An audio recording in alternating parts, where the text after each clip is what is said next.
Bonjour et bienvenue les béliers pour votre guidance du mois de décembre.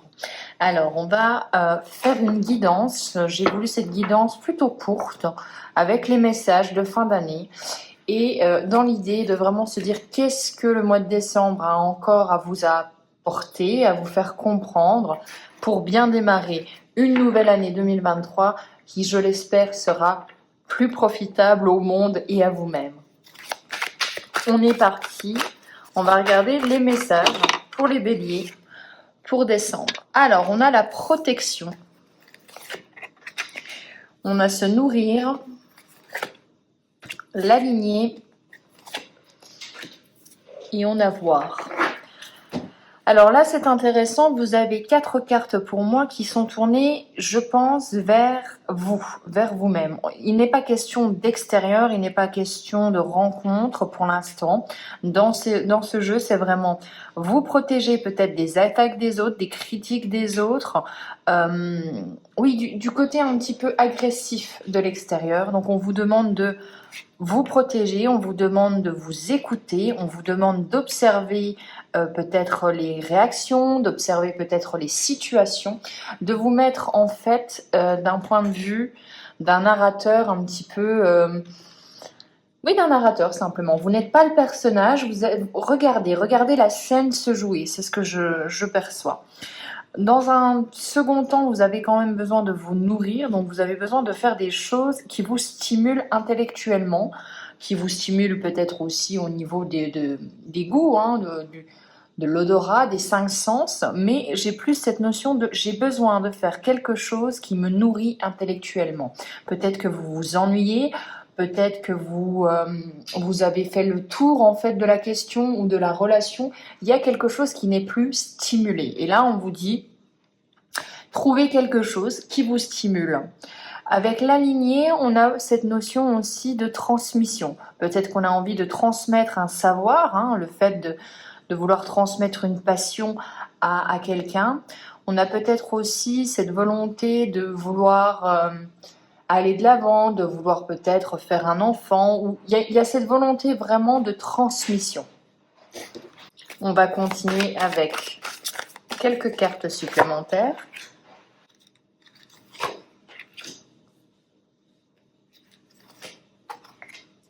Ok. Alors, avec ces 3 cartes-ci, on est sur l'aromathérapie, la prospérité et l'harmonie. Donc, on voit bien que au mois de décembre, c'est le retour à l'équilibre. Au mois de décembre, les situations, les relations qui étaient déséquilibrées, où vous donniez plus, où vous donniez moins, ça c'est à vous de le voir, on retrouve l'équilibre. Hein. Donc, il y a, je pense, avec la prospérité en plus. Donc, c'est des opportunités, c'est des nouveaux contrats. Peut-être qu'une opportunité arrive et qui vous remet à l'équilibre. Je vous explique une période de chômage longue ou ou une amélioration n'importe laquelle, et ça vous permet de retrouver l'équilibre au niveau des différents domaines de votre vie. Avec l'aromathérapie, on a à se nourrir, hein, toujours qui est en lien. On a vraiment, j'ai l'impression, un besoin de se reconnecter à ses sens. Donc il y a peut-être un message pour vous dire de vous écouter plus que vous ressentez, écoutez plus que vous... Oui, vraiment, c'est ça, c'est vraiment ce que vous ressentez. Hein, on est vraiment dans ce message-là. Dans tous les cas, les béliers, pour moi, c'est on se protège, on essaye un petit peu de finir l'année et le mois de décembre en étant dans sa coquille, et tout ce qu'on va vous dire ou toutes les choses qui vont arriver n'ont pas besoin de vous impacter plus que ça. Donc on se protège, on vise l'avenir et on vise 2023. De toute façon, décembre vous fera revenir à l'équilibre pour accueillir la prospérité. Donc il y a une nouvelle abondance. Ça peut être une abondance financière, ça peut être une abondance de projets, donc de nouveaux projets, de nouveaux apprentissages, de nouvelles rencontres. Dans tous les cas, on voit quand même que vous devez peut-être clôturer un chapitre, mais tout en diminuant les conséquences de cette clôture. On va regarder avec un autre oracle. Allez, pour les béliers, qu'est-ce qu'on a? peut-être mettre fin à quelque chose, mais en douceur. Hein. On a vraiment ce côté où j'ai l'impression qu'émotionnellement, il faut plus que ça vous impacte. Hein. Il faut peut-être vous dire, bon, dans tous les cas, est-ce que ça me concernera encore dans 1 an, dans 2 ans? Probablement non, donc pourquoi pas lâcher un petit peu les pensées que j'ai, peut-être éviter de m'énerver ou d'avoir des émotions qui sont peut-être un petit peu trop hautes, que je ne sais pas gérer sur le moment, lâcher un petit peu l'affaire. Alors, on a la constance, on a la perspective, pardon, on a le courage et on a la délicatesse. Ouais. On a vraiment des cartes qui... et on va voir, on a la clarté. Ok. Alors la constance pour moi, c'est le travail. Hein. C'est le travail régulier, le travail avec un objectif précis. C'est vraiment s'être donné les moyens pour obtenir quelque chose. Donc en décembre, on voit que ça y est. Hein, vous avez le fruit de ce que vous avez semé. Donc vraiment, les efforts payent avec cette carte-ci. La perspective, donc avec les deux là, hein, on est vraiment sur quelque chose un travail que vous avez fourni qui permet de vous créer des perspectives beaucoup plus propices, beaucoup plus lointaines. On peut me parler avec la perspective d'un contrat long terme, de nouveaux horizons, mais qui sont solides, ou d'un projet sur des années, sur des mois. Vous voyez, on n'est pas sur un petit contrat, on n'est pas sur une petite relation, on est sur des perspectives d'avenir. Bon, on a le courage. Donc le courage, ça m'indique une prise de décision. On est obligé de quitter un état pour aller vers cette perspective-là. On sait que ça va pas forcément être facile, qu'il faudra fournir du travail, mais on a le courage de le faire, on a la détermination.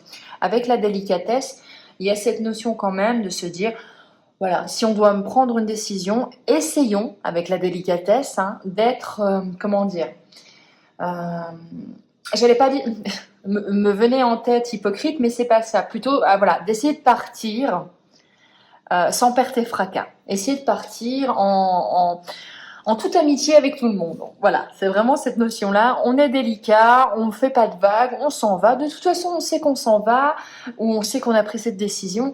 Pas la peine de faire des esclandres. Avec la clarté, vous y voyez plus clair. Vous y voyez plus clair concernant peut-être les intentions des gens à votre égard, peut-être par rapport à une situation. En fait, la prise de décision que vous allez avoir au mois de décembre, ou du moins la prise de décision qui sera actée, j'ai vraiment ce courage-là, hein, on a le courage de faire quelque chose, de prendre une décision, va vous permettre de croire en votre projet, en cette perspective-là, mais aussi va vous permettre en fait de... comment dire, il n'y a plus d'illusion, Là, une fois que vous avez acté cette décision, les masques tombent. C'est ce que je cherchais. Les masques tombent et eh bien les gens vont se présenter vraiment comme ils sont. Peut-être ils vont enfin vous dire ce qu'ils pensent de vous ou les situations. Voilà, vous allez y voir plus clair. Vous faites preuve de discernement et c'est grâce à du courage, à une prise de décision. Moi, le courage, je l'associe pour vous là à une prise de décision. On va être un tout petit peu plus terre à terre avec le normand et on va regarder un petit peu ce que ça a à vous dire pour les choses un petit peu plus concrètes.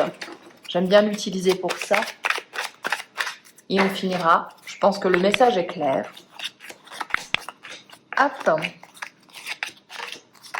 Voilà. Alors, on a quoi? On a la lettre. On a la lettre, donc en mois de décembre, il y a une lettre, on reçoit une lettre, on donne une lettre, il y a un courrier, il y a un contrat. Donc comme je vous ai dit, soit on a un nouveau contrat, soit on apporte des actes notariés, il y a quelque chose qui arrive qui est officiel, qui est signé.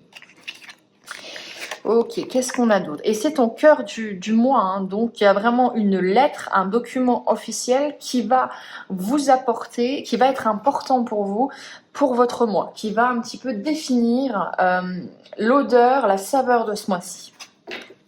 Bon, c'est des nouvelles qui ont été rapides, où vous avez pris une décision, où vous avez remis une lettre rapidement. C'est une nouvelle qui arrive comme ça.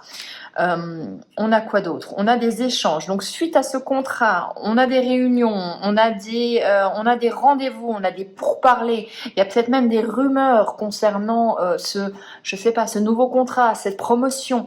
Voilà, on parle de ça. Typiquement, voilà, un nouvel arrivant et on va en parler de lui. C'est un nouveau contrat. Quel est son poste? Quel est son salaire? On est vraiment dans dans ce dynamisme-là.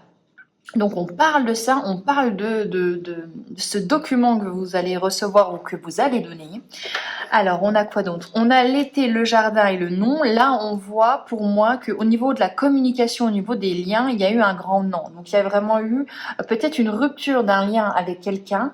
Peut-être que vous vous êtes décidé, vous avez pris conscience peut-être des premiers prémices de votre décision en été, puisqu'il y a quelque chose qui s'est passé et que vous avez dit c'est pas possible, je ne peux pas continuer comme ça.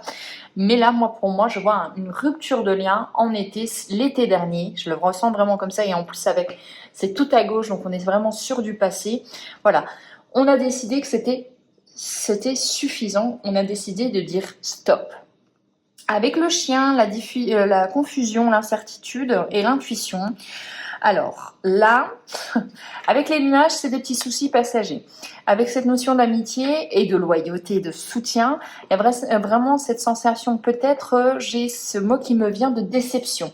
Peut-être suite à ce courrier, à cette décision que vous prenez, il y a peut-être des déceptions, des gens qui ne comprennent pas ou qui vont peut-être vous reprocher votre loyauté. Ça peut être possible ça. Pourquoi tu pars? Pourquoi tu me laisses? Voilà, il y a peut-être de ça. Dans tous les cas, c'est ne pas oublier que c'est toujours par rapport à eux aussi, par rapport à leurs émotions, leurs sensations. Vous n'êtes pas responsable des émotions des autres. Dans tous les cas, on vous dit écoutez vos émotions, écoutez-vous vos intuitions, recentrez-vous sur vous. Si ça ne convient pas, si votre décision ne convient pas aux autres, ce n'est pas votre problème. Voilà. Mais on a peut-être quelqu'un qui va se sentir un brin seul ou qui va se dire alors moi qu'est-ce que je vais faire sans toi? On est dans cet ordre d'idées-là. Ça va peut-être remettre la personne face à sa situation à elle. Allez, et on finit avec la carte de fin de mois. Qu'est-ce que vous annonce cette carte pour janvier, les choses à venir? On a le foyer, donc on va en remettre une parce que c'est vert. Donc on a le foyer, la famille, la stabilité et la force. Ok. Et un grand oui. Ok. Donc là, il y a quelque chose qui arrive. Alors ça peut être un gain financier, la stabilité et la force. Dans tous les cas, on a fait quelque chose pour mettre, j'ai l'impression, à l'abri sa famille. C'est ce que j'entends. Il y a un grand oui. Vous passez d'un grand non. Non, vous devez clôturer. Donc cet été, l'été dernier, vous deviez clôturer. Vous avez pris conscience que vous deviez faire quelque chose pour mettre fin à cette situation. Ce n'était plus possible. Et là, vous arrivez en janvier avec une nouvelle énergie et laquelle c'est un grand oui. C'est des propositions, c'est de l'abondance, c'est oui, tu es sur le bon chemin. Donc si vous doutiez de votre décision, là on vous dit non, c'est pour votre famille, c'est pour votre foyer, c'est peut-être même pour votre stabilité financière aussi. Donc on a pris une bonne décision, soyez-en certains. Voilà pour vous les béliers, j'espère que cette guidance vous aura plu. Et bien je vous dis à une prochaine guidance pour le mois de janvier du coup 2023. Ciao.